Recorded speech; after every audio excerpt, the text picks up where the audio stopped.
خداوند کے زندہ اور پاک کلام میں سے گنتی کی کتاب اس کا 25واں باب۔ اور اسرائیلی شتیم میں رہتے تھے اور لوگوں نے موابی عورتوں کے ساتھ حرام کاری شروع کر دی، کیونکہ وہ عورتیں ان لوگوں کو اپنے دیوتاؤں کی قربانیوں میں آنے کی دعوت دیتی تھیں، اور یہ لوگ جا کر کھاتے اور ان کے دیوتاؤں کو سجدہ کرتے تھے۔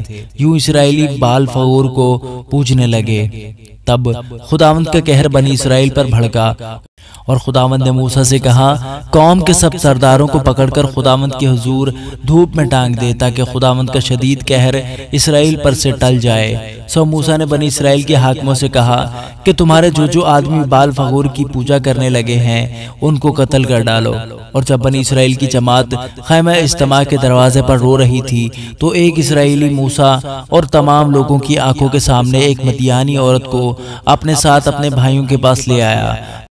جب فنہاس بن علیزر بن ہارون کاہن نے یہ دیکھا تو اس نے جماعت میں سے اٹھ ہاتھ میں ایک برچھی لی اور اس مرد کے پیچھے جا کر خیمہ کے اندر گھسا اور اس اسرائیلی مرد اور اس عورت دونوں کا پیٹ چھید دیا۔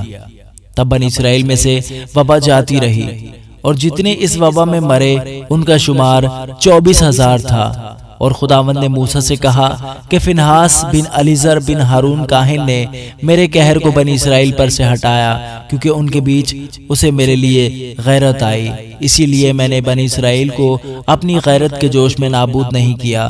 سو تو کہہ دے کہ میں نے اس سے اپنا صلح کا عہد باندھا، اور وہ اس کے لیے اور اس کے بعد اس کی نسل کے لیے کہانت کا دائمی عہد ہوگا، کیونکہ وہ اپنے خدا کے لیے غیرت مند ہوا اور اس نے بنی اسرائیل کے لیے کفارہ دیا۔ اس اسرائیلی مرد کا نام جو اس مدیانی عورت کے ساتھ مارا گیا زمری تھا، جو سلو کا بیٹا شمعون کے قبیلے کے ایک آبائی خاندان کا سردار تھا۔ اور جو مدیانی عورت ماری گئی اس کا نام کسبی تھا، وہ سور کی بیٹی تھی جو مدیان میں ایک آبائی خاندان کے لوگوں کا سردار تھا۔ اور خداوند نے موسیٰ سے کہا کہ مدیانیوں کو ستانا اور ان کو مارنا، کیونکہ وہ تم کو اپنے مکر کے دام میں پھنسا کر ستاتے ہیں، جیسا فغور کے معاملہ میں ہوا اور کسبی کے معاملہ میں بھی ہوا، جو مدیان کے سردار کی بیٹی اور مدیانیوں کی بہن تھی، اور فغور ہی کے معاملہ میں وبا کے دن ماری گئی۔ آمین۔